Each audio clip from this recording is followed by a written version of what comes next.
So if you're bought into taking some time off, taking sabbatical, taking maternity leave, taking a month off in the summer with your family, this is a great opportunity to just get up out of the weeds of the business and look at everything from a high level and ask yourself one of two questions. Is this something that I really enjoy?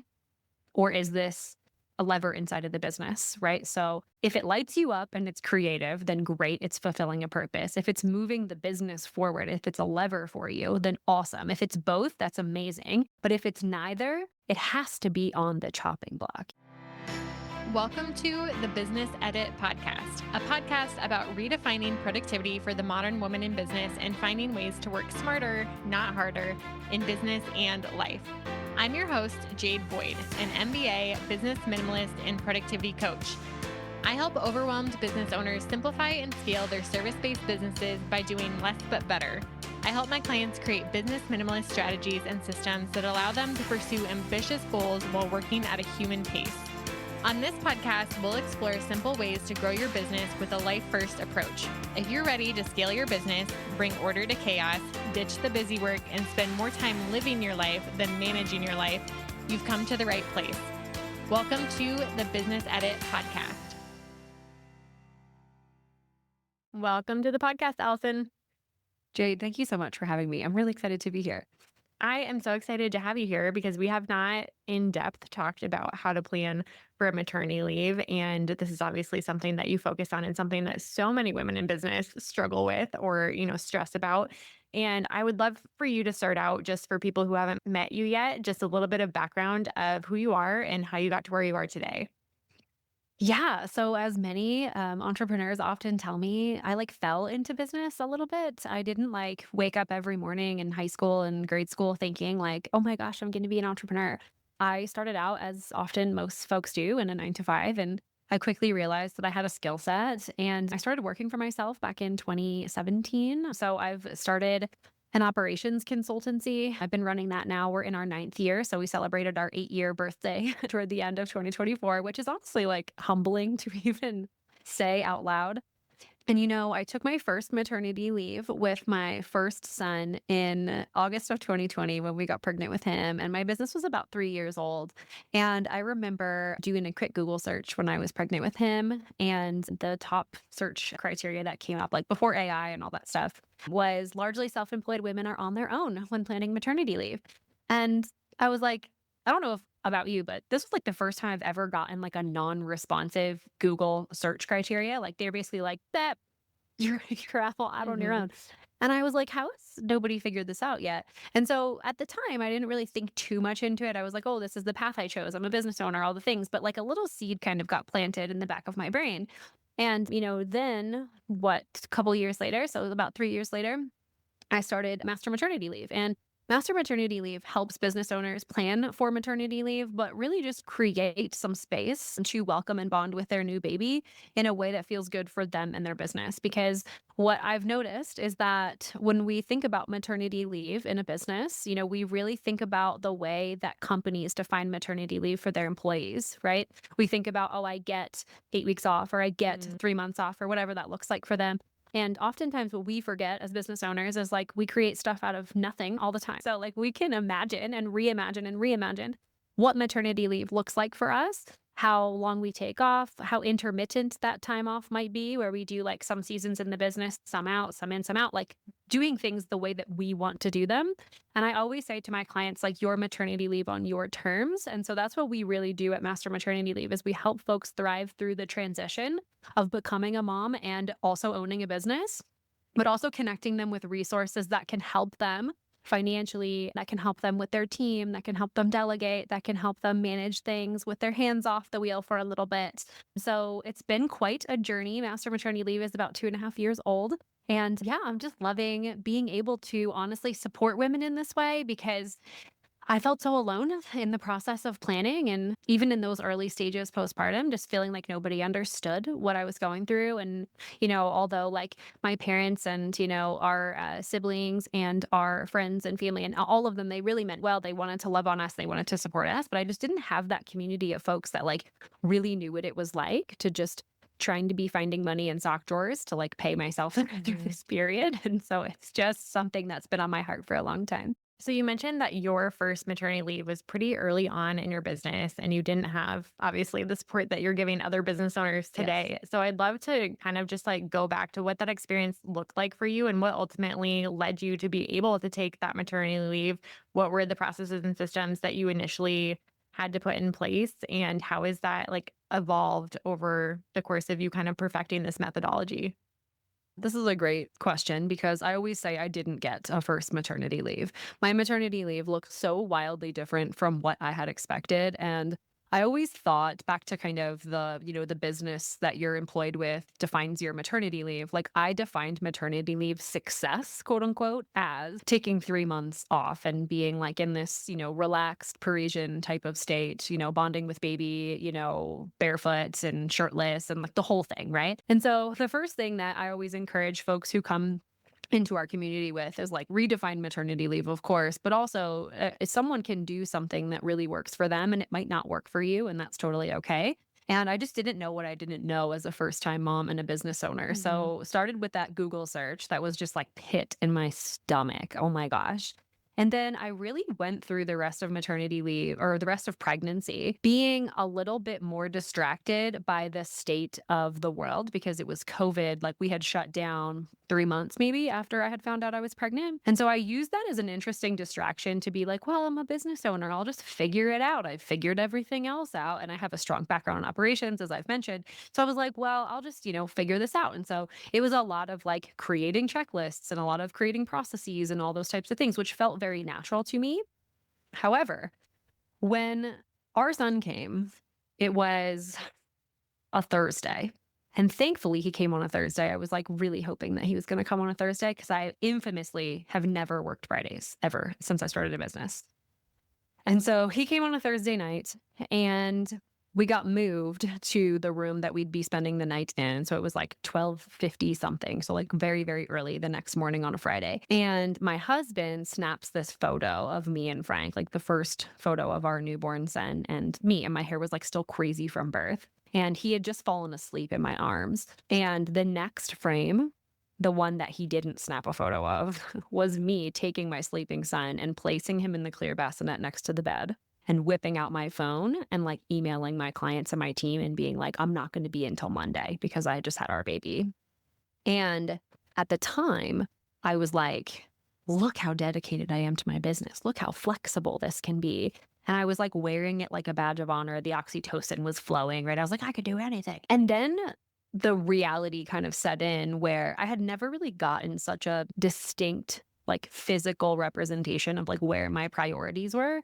I was Hmm. like, man, I really didn't do anything in the business outside of what I was normally doing, like prepping operationally, all that stuff to really prepare for our son. Like I wasn't putting any cash aside. I was like, I'm just going to work. And that's when it dawned on me that like I had literally chosen my business over my baby in that moment. And I did what I don't know, maybe any person who doesn't really know what they're doing in the first stage of motherhood. And it's I just like kept working. I was like, I'm just going to do everything I was doing, but with a baby on my hip. And that didn't quite work out. I was like littered with postpartum anxiety. I was like, what if we can't make this work? What if the baby has to eat? What if I'm in the middle of a Zoom call and all of a sudden the baby starts crying and Steve can't calm him down and all the things, right, started flooding in. Then it really wasn't until about 6 months postpartum where I really like wove the white flag. I was like, I can't do this. I need to like reimagine what my role in the business looks like, how I can actually take some time off and press pause. And thank God I did that because just 3 months later, we were pregnant with our second son.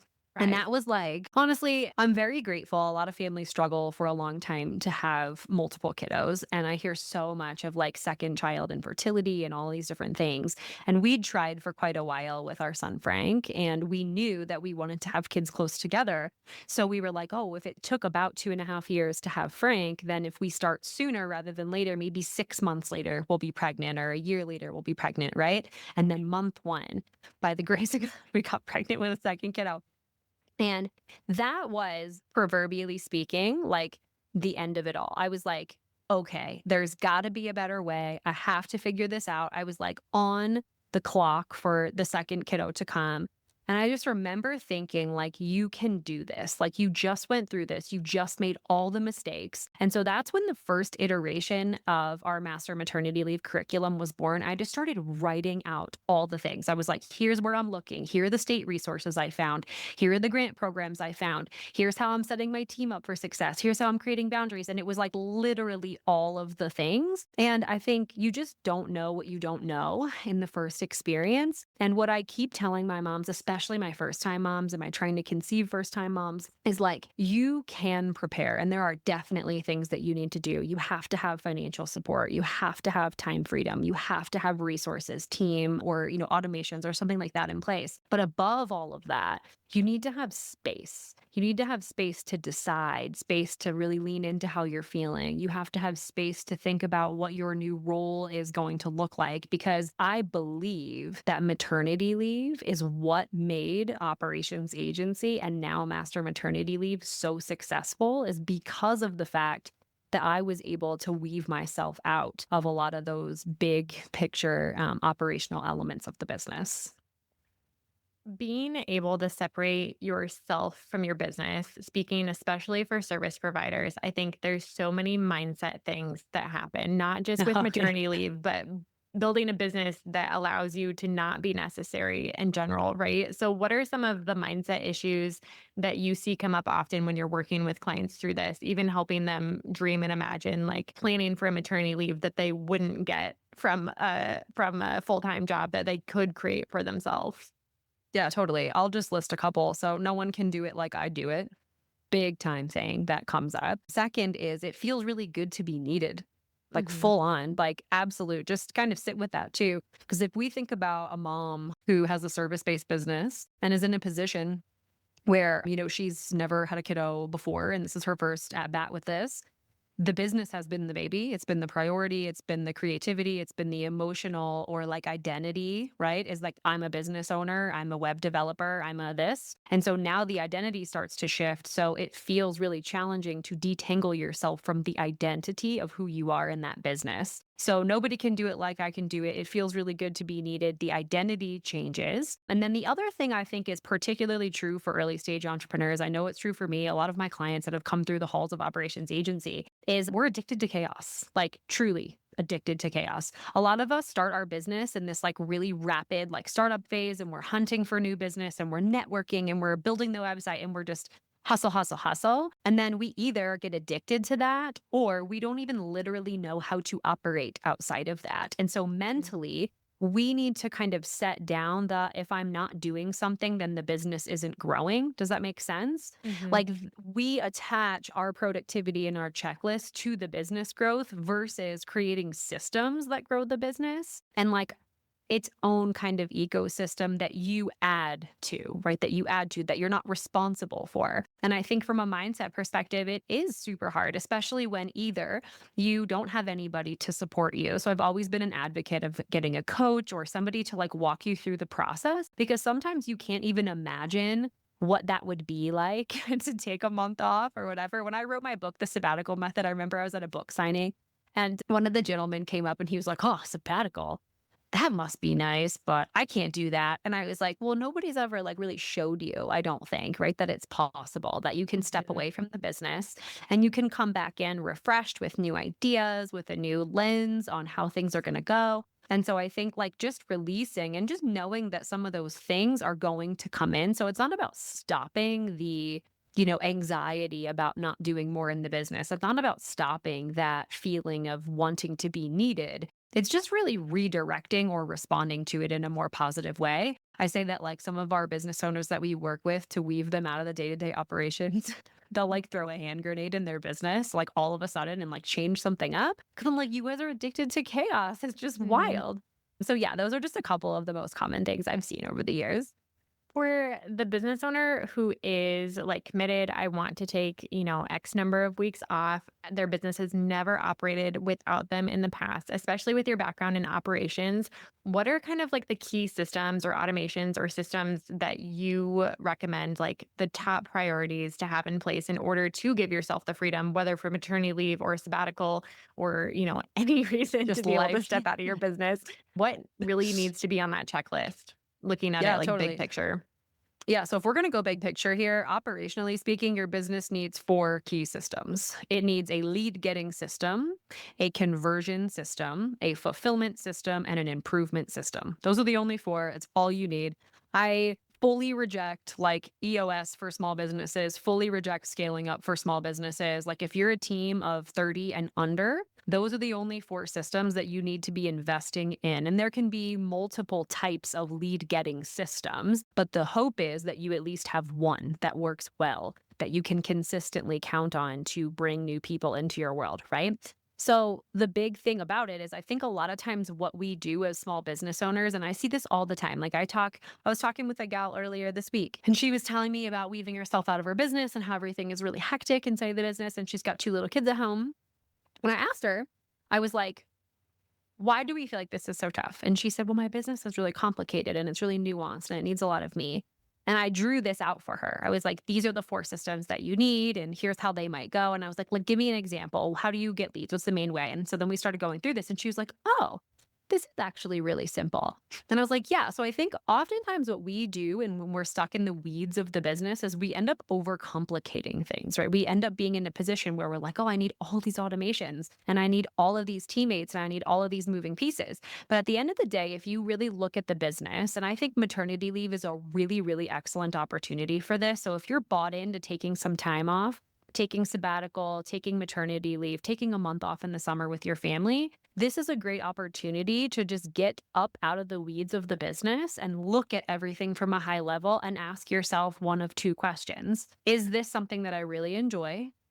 Or is this a lever inside of the business, right? So if it lights you up and it's creative, then great, it's fulfilling a purpose. If it's moving the business forward, if it's a lever for you, then awesome. If it's both, that's amazing. But if it's neither, it has to be on the chopping block. It has to be. Especially if you want to weave yourself out of the business, especially if you want to create something that's more sustainable.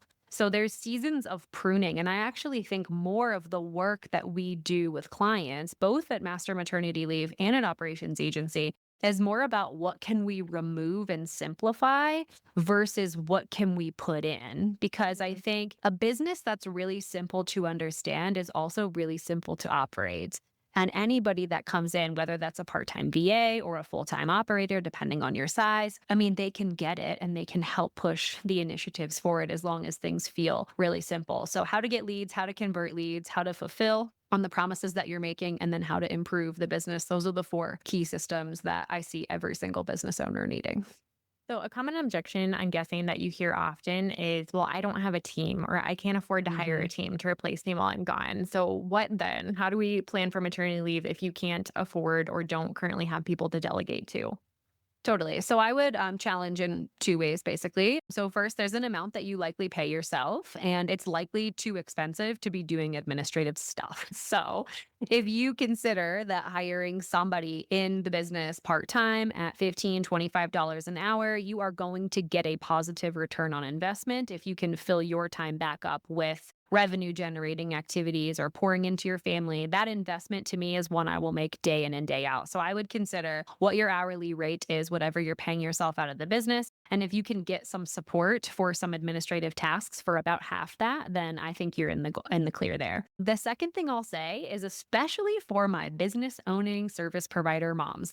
The reason we are business owning service providers is because we love to help people, sometimes more than we love to help ourselves. And at our own detriment, oftentimes, we will do anything and everything we can to help our clients.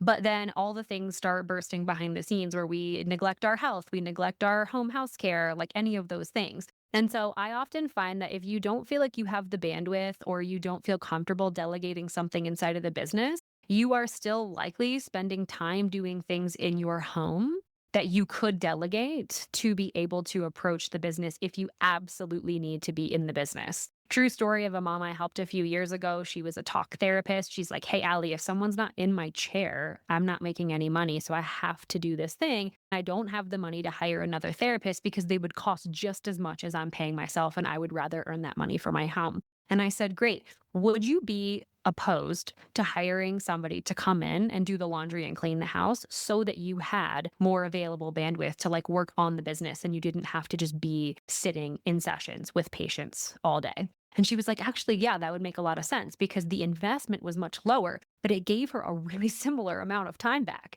So I think get creative with that, team, quote unquote. I always say, like, build your bench, and your bench is for your business, it's for you, it's for your house, it's for your spouse. Steve, my husband, does the lion's share of our cooking. And during really hectic seasons, I'm like, hey, hon, I want to get you some more time back. So could we have somebody do some meal prep for us this week? And then that way you don't have to cook as much. So that's another pair of hands, too, right? For baby or for early postpartum Mhm. care. I think just get creative with your quote unquote team.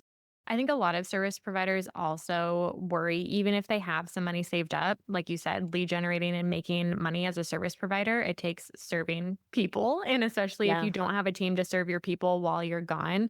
Do you recommend other revenue generating strategies for maternity leave, especially for service providers who are not offering services? Yeah, I mean, listen, if you can, and here's the challenge with this.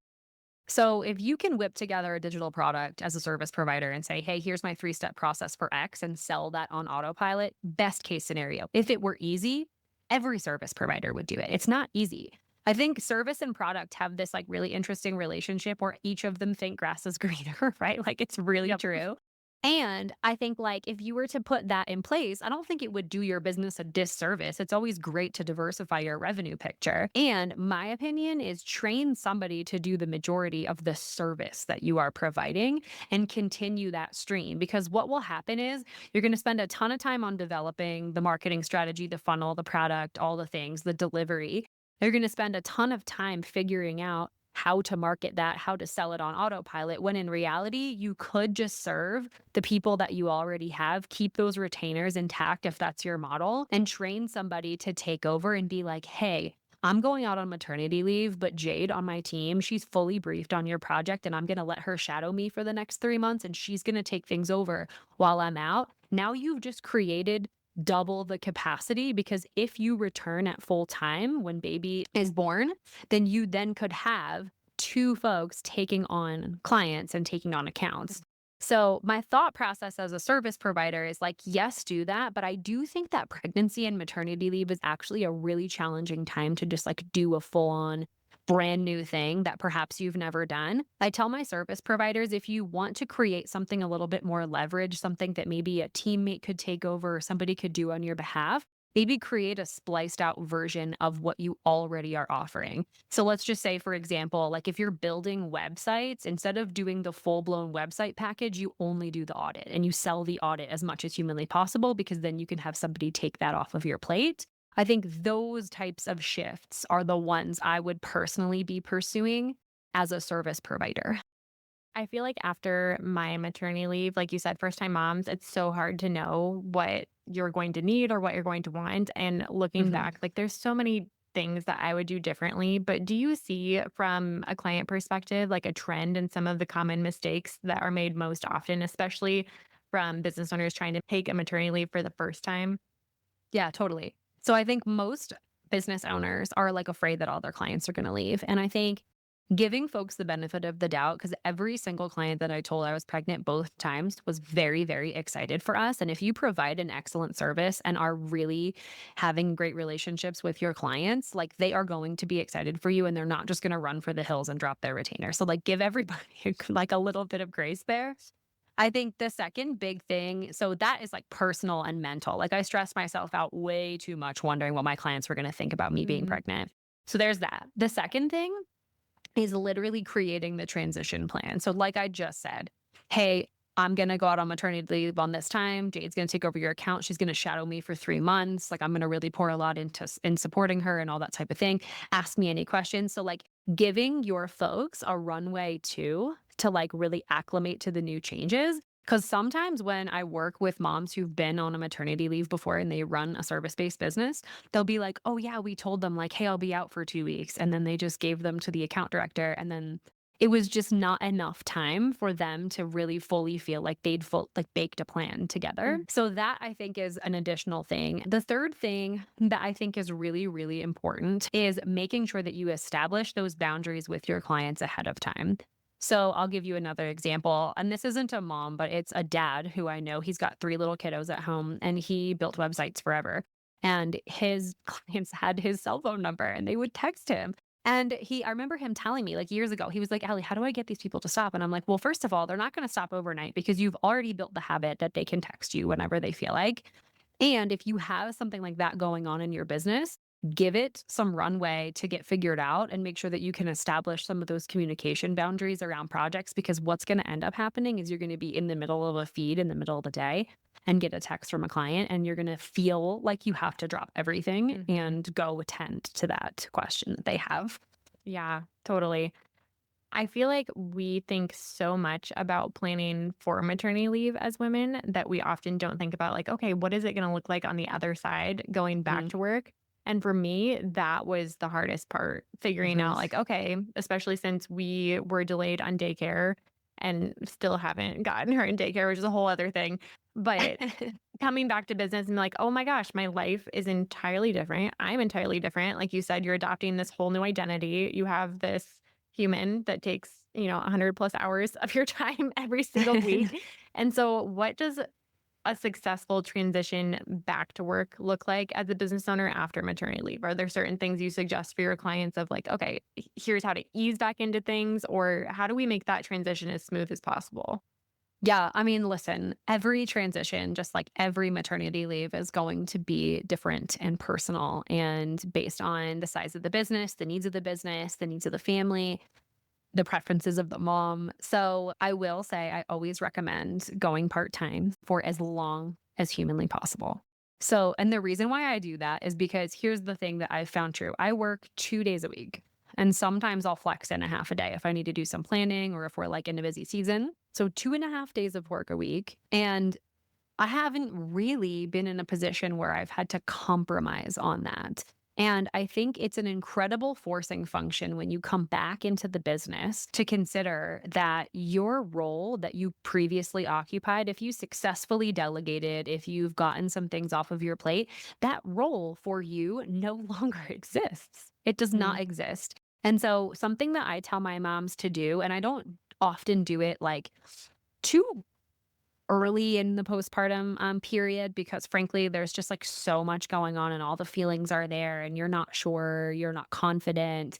And so oftentimes I like to look, like, 6 to 9 months postpartum and just consider, like, what's really exciting me right now? What do I really leap out of bed and, like, think about? Or the first thing that I wanna do, when I wake up in the morning or the last thing I wanna do before I go to bed?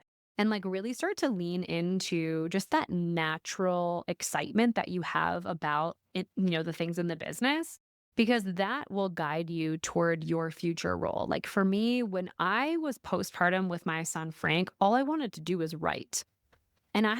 I have an English degree. I haven't written really since college. Like, writing in my business was just not a thing I did. I wasn't like writing blog posts or any of that stuff. And so I was just like, I'm going to start writing blog posts. And I don't know why. I just decided that I wanted to do that. And now I write all the time. I write long form and I write blog posts and I write all these different things. I wrote a book a couple years ago.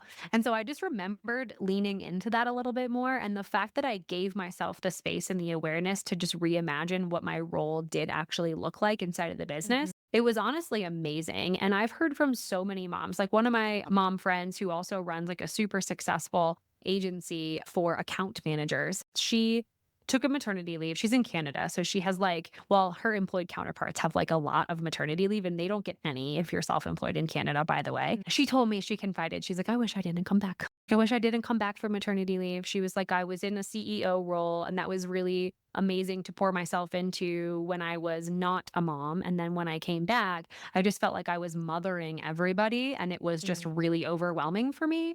So I want to also say that if you have a transition plan that you feel like is the good direction for you, maybe you decide it before the baby comes or early in that postpartum season and you move into maybe a similar role or another role in the business and you're like, I don't like this, that's totally fine. Like, pivot, go the other way, hire that sort of thing out. She hired her husband to come in and do this role full circle. It was so great. She was like, he has all the same skills that are necessary for this role, and I don't want to do it. And this feels like exactly where he Mhm. belongs. So I think like just giving yourself the space, like I always say, the space is the best. If you have the space to be able to come back on your terms, come back part time, really assess where you want to be and how you're feeling and all that sort of thing, and give yourself the space to just maybe even be wrong about what you thought you wanted, it feels less overwhelming when you come back. And I don't know, perhaps folks are listening like, yeah, Allie, but I have to like get back to work. Like, I don't know. I don't know what else to do. I really do think that over the years of having our two sons and just the growth that happened afterward, the excitement that I had about my role, the way that I brought that into my leadership for my team, when I was really honest with myself about what I wanted to do and what I didn't want to do, has led us into some of the most tremendous growth years that we've seen at Operations Agency. And of course, birthed a whole new business and all of the exciting stuff that we're doing at Master Maternity Leave. So I just want to say, like, I know it's scary. Making a full transformation is really scary. And sometimes finances, I know they were for me very top of mind in the first leave. And just being able to build this time in is going to be an investment into the business. So maybe it'll cost you a little bit, right, in terms of immediate growth, but it will absolutely pay off in the long run. I love what you said earlier about how your son was the most physical representation of like where your priorities were. And when maternity leave does just create that special time where there's this tiny human that is really pulling your attention and obviously giving you a big important reason to step away from your business. But like you mentioned, you also wrote a book about taking a sabbatical. And sometimes business owners want to be able to step outside their business, even if there isn't a pregnancy or a due date looming ahead in the calendar year. And so I'm curious, does planning for a sabbatical look similar or different to maternity leave in your opinion? And then for the business owner who is thinking like, you know what, I am too stuck in it. Like I do need to get out and actually take time off to force myself to actually create the systems that allow me to do that on a regular basis. What does kind of the timeline and planning process look like for that? Yeah, I say this all the time. I'm like, you are literally 90 days away from a totally different life and business. Like, if you wake up with a 90-day runway and about 90 minutes of time, you can make anything. And I say that in my book, The Sabbatical Method. So it's really supposed to be used as like a 75 hard ish, right? For like taking time off from your business, which I love because it's like a little challenge. And if you don't have the right ingredients for the challenge, then you might not see, right, the results. And so sabbatical looks really, really similar to maternity leave.